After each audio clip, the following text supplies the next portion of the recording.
ในสงขลาปอกในคาเทมารีวิวในเล่นกองไทยลูกในคณะอันนี้ก็จะเป็นเล่นกองไทยโซนี่ตอนตากองไทยซ่าอันเป็นเซนเซอร์ APS-C คณะในอันคาเทียวมารีวิวในคาเทียวมา4-6ข้อตัดที่มาลัดในรีวิวในลองเล่นตรงในคณะใน4-6ข้อนั้นก็จะมีเหมือนจะหนังเฮามาจำตัวออโต้โฟกัสมันว่าเป็นจังหือแล้วก็ตั้งกว้างตั้งแก็บมันกว้างมันแก็บมากะหือแล้วก็แทงก็จะเป็นลองตั้งแจงแล้วก็ตั้งเว้ามันจะเป็นมากะหือในคณะแล้วก็คอลเลนช็อตก็จะเป็นลองกดว่าแฟลว่าแล้วก็chromatic aberration ว่าฉะนั้นมันจะเป็นจังหือพองในคณะคาเทียว4-6ข้อในมารีวิวในลองเล่นตรงในคณะ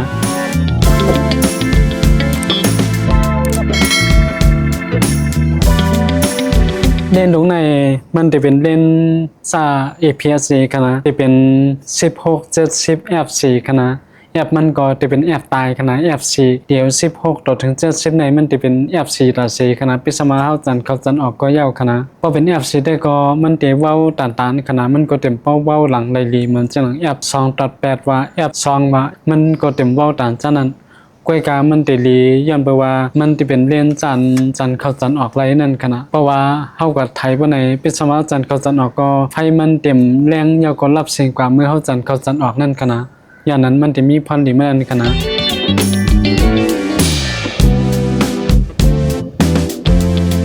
เพราะว่าที่มาลองออโต้โฟกัสลองเล่นลูกในเพราะไหนปัญหามันแต่เต็มป้อมีนำกาคณะเพราะว่าในการถ่ายแคปพังในเพราะว่าเขาถ่ายกลางมันแต่เต็มมีปัญหาสังคณะออโต้โฟกัสมันก็ใจไหลลีไวลีอยู่คณะก้อยกามันจะมีปัญหาเมื่อเขาถ่ายตีนมันใครรับเสียงอีดคณะมันจะหนังในคมมันจะไหนเพราะว่ามันเคยรับสิ่งอีดๆแล้วก็พอหันหน้าก้นได้หลีบ่ไหนออโต้โฟกัสมันเตนานเข้าขนาดมันเตกว่าโฟกัสตั้งหลังกำโฟกัสหน้าก้นกำมันเตกว่ามาเฮ็ดนั่นขนาดอย่างนั้นอันนั้นเฮาจะเลยฟังสติอีดเพราะว่าเฮากัดไถในโฮมขนาดก้อยกับว่าไถในแรงแต่มีปัญหาสังขนาดใจไหลลีโอเคลีขนาดก้อยเลยใส่ว่าเพราะว่าอุ้ยก็เขากว่าหาไทยแค่พางกลางคำบ่ไหนแต่ก็เล่นกำบันนำก็เตใครมันนั้นหมดเถอะนะผมมีไฟแรงๆตั้งหลังมันนั่นก็ตั้งหน้ามันบ่ไหนโฟกัสมันก็ตินานเข้าอีกนึงอย่างนั้นเพราะว่าปัญหาในการไทยแค่พางแต่มีหมอกนายก้อยขนาด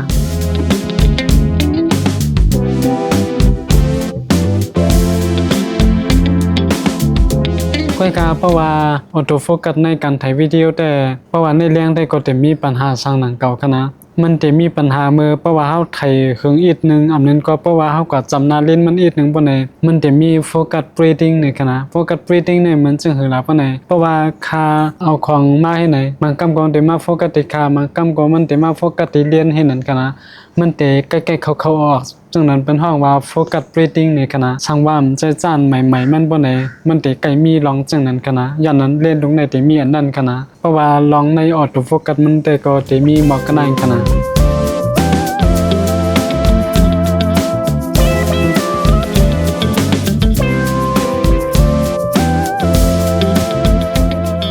กำในเฮาอันกันสามารถด้วยแทงลอง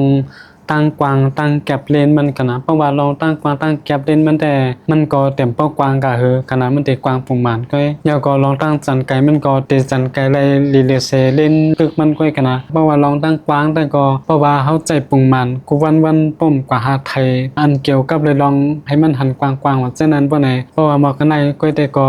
ไรว่าป้อขนาดเพราะว่ากับไทยวิดีโอแต่ก็เล่นหมอกเล่นตรงในก็เตป้อขนาดก็กาตอนตาคาได้คาเตไทยแค่พังหมอก 60% ในคณะหมอก 40% ในคาเตียวมาไทยวิดีโอจังหนังลัดนี้มือเร็วในคณะเพราะว่าไทยแค่พังแต่ก็มาปกมันโดเล่นอันกว้างๆแห้งหนามาปกมันโดเล่นอันจันไกลๆจังนั้นก็เป็นไรคณะย้อนนั้นตอนตาคาแต่เล่นลูกในคาซื้อมาตอนตาไทยวิดีโอจังไหนก้อยคณะย้อนนั้นเพราะว่าลองตั้งกว้างแต่ก็แต่กว้างปุงมันคณะดีกรีตั้งกว้างมันแต่ตีหมอก83ดีกรีในคณะเพราะว่าเฮาด้วยเฮาไทยแค่พังเคินว่าจังไหนมันก็ได้กว้างและเซมีวันตาเฮาหันอีกนึงนั่นคณะก็เพราะว่าลองจันไกลมันแต่ก็เพราะว่าแตกมันตั้งฟูลเฟรมก็ตีหมอก1ปากคานั่นคณะมันก็เต็มเป้าไกลแห้งนะเพราะว่าเจ้าเก่าย้ำใจเล่นเหมือนจังหนัง18ปาก18 2ปากก็ฉะนั้นได้ก็เพราะว่ามันใจด้วยเล่นนั้นได้ก็มันได้หันจันป้อไรไกลนั่นคณะมันได้วนว่าเป็นจังนั้นเอากว่าใจโยโย่ก็ได้มีปัญหาสังคณะอย่างนั้นสังว่าไว้ก็เขาใจกองไทยโซนี่ย่อก็ ใครให้มันจันไรไกลๆป่ะไหนถูกเลยกว่าหาตั้งเลิกแทงต่างอันคณะมันจะหนัง18 1 ปาก5ว่าเส้นนั้นคณะอันนั้นก็18 ปาก35 18 3 ปากว่าเส้นนั้นคณะอันเป็นเล่นแถมร้อนว่าซิกมาว่าเส้นนั้นคณะก็กะเพราะว่าเป็นเล่นจันนั้นก็ลองแอปสต็อปมันก็จะเป็นแอปไหลป้าคณะก็การเล่นดอกแนมจะเป็นเล่นแอปตายแอปสีนั่นคณะอย่างนั้นเพราะว่าลองตั้งกว้างมันแต่ก็แต่กว้างประมาณคณะมันก็เต็มเป้ากว้างแห้งลองจันไกมันก็แต่จันไกไรประมาณคณะมันก็เต็มเป้าไกไรลีกะข้าก็เอากัดไถมาไรว่าหลายตีไว้คณะสาวาไว้ก็เขาคลายเล่นจันไกไรบ่ไหนแต่เล่นดอกในถูกเลขคาม8คณะลองตั้งกว้างเดี๋ยวก็ตั้งจันไกเล่นมันแต่มีหมอกกันนั่นคณะ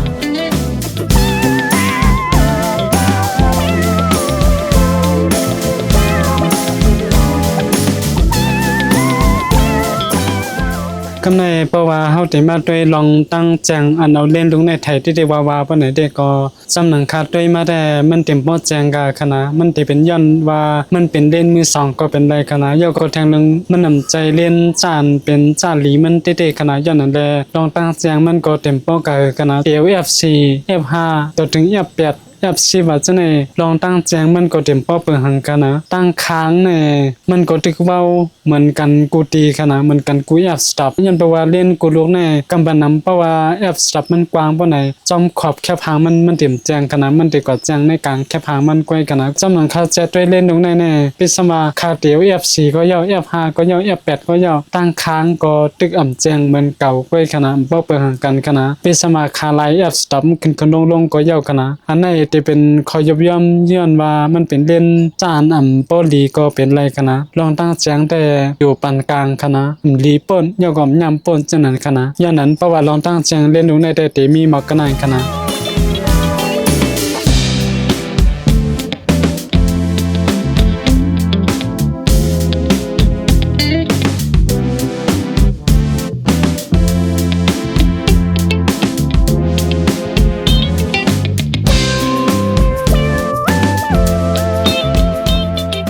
กำในเฮาอันกันเสือมาด้วยแทงลองตั้งเว้าแค่พางมันขนาดตั้งเว้าจังหือลาปานไหนอันเป็นลองตั้งเว้าภายหลังมันขนาดสังว่าเฮาใครซื้อกว่าเย้าก็ไถกวนมาให้มันเว้าหลังเลยหลีปานนั้นเล่นรู้ได้แต่และว่าอยู่กลางๆขนาดยันแปลว่ามันนำใจเล่นจันเฮ็ดมาตอนตาให้เว้าหลังเตๆขนาดก้อยกาเป็นสังว่า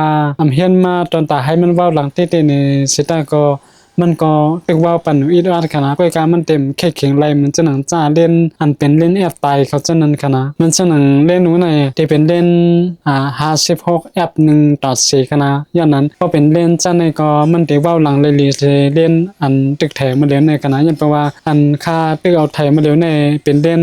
อันค่ารีวิวลาดลองบันในขนาดย้อนนั้นเพราะว่าลองตั้งว่าหลังมันสังว่าเฮาใครมันว่าหลังแต่ก็โดจันไกลกว่าให้มันตึกขนาดนั้นก็เป็น70กันนะเพราะว่าเฮาไทยเฮาจันกว่าตึกปานไหนแต่ก็มันก็เว้าปันได้เลียวกันนะปิสมามันเว้าแห้งเต้ๆในสิตาก็มันก็ตึกดีเปียงโปแซวกันนะย้อนนั้นก็ก็เพราะว่าเฮาอยู่ที่1635ว่าจังได๋ก็ลองเว้าหลังมันได้เต็มเป้าเว้ากะมันเต็มกว่าเว้าหลังเลยลีเมื่อเฮาเตียวที่50ขึ้นต่อถึง70นั่นกันนะอันนี้ก็จะเป็นลองจ้าเว้าหลังลองเอาเล่นลงในไทยกันนะ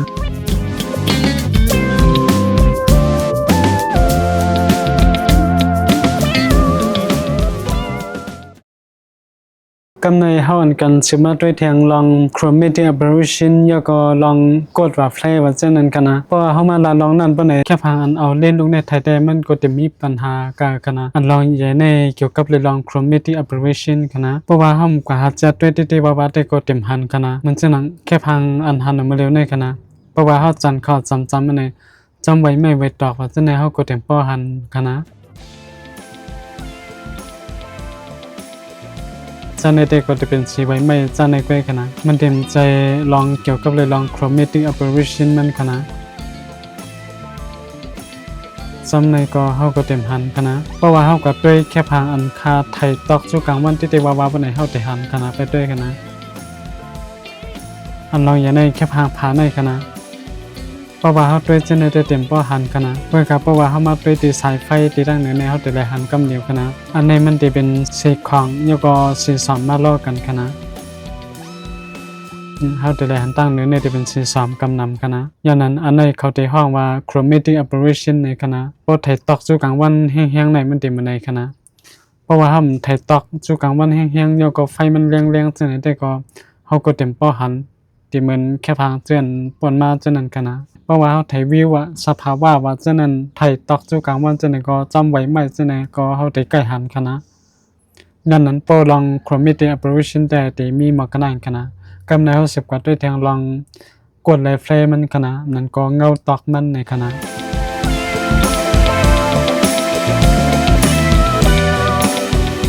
เพราะว่าเฮาได้มาลองกดไลฟ์เฟรอันเอาเล่นลงในไทยปานใดมันได้ใครจำไว้อีกกันนะสำนักเฮาด้วยกว่าลอง chromatic aberration มาไกลเฮาก็เต็มป้อหันกันนะก้อยกะเพราะว่าเฮาไทยจู่กลางวันที่ได้ปานใดมันได้มาหาให้ลองกดไลฟ์เฟรมันกันนะย้อนเพราะว่าเฮาไทยจู่กลางวันปานใดเงากลางวันนี่ได้ตอกแห้งน่ะเพราะว่าเฮาไทยก้นจู่กลางวันปานใดก็เงามันได้ตอกก้นเป็ดกำเหนียวกันนะย้อนนั้นมันสิมีปัญหาเมื่อเฮาก็ไทยแค่พางก้นกันนะย้อนเพราะว่ามันลบออกไรกันนะเป็นหมอกกะหือในมันหาให้หมอกกะในเฮามาด้วยกันนะเพราะว่าเฮาไทยจู่กลางวันที่ก็เฮาก็เต็มป้อหันกันนะมันจะหนังยอดไม้ในกันนะเฮาก็เงาตอกมันเฮาก็เต็มหันสังกันนะก้อยกะเพราะว่าเฮาไทยเข้าจู่กลางวันที่ก็มันจะหนังแค่พางอันเมื่อกี้นั่นน่ะกันนะเฮาได้แลหันว่าตั้งหรือในเงามันตอกแห้งน่ะเหี่ยวก็หลังคามันก็เฮาเต็มหันเป็ดกำเดียวกันนะทีนี้ก็เฮาได้แลหันกดอินกันนะเงาสีมันตอกแห้งกันนะสังว่าเฮาค่าให้มีในเข้ามามีในแคบหางเฮาปานใดก็ถูกเลยเงื่งแวอย่าไทยแคบหางจู่กลางวันแห้งๆจังไหนก้อยกันนะนั่นเป็นลายเงื่งแวมันกันนะอันนี้ก็ต้องแต่หันกลางวันอินก้อยก่อนกันนะเฮาได้หันเงาตอกลงมาจังไหนกันนะอย่างนั้นอันนี้เฮาก็ถูกเลยเงื่งแวอีกนึงเพราะว่าเฮาไทยก้นได้เต็มป้อกะหือย้อนไปว่ากำปั้นน้ำเฮาไทยก้นจู่กลางวันกะกันนะมันจะหนังแค่พังอันนี้ก็เหมือนกันกันนะเขาจะได้หันว่าเงามันตอกแห้งนะเงามันจะมีสารสีแดงกว่ากันนะเพราะว่าลองกดเลยแฟร์เย้าก็ลอง chromatic aberration ในที่เย้าที่แนวกันนะ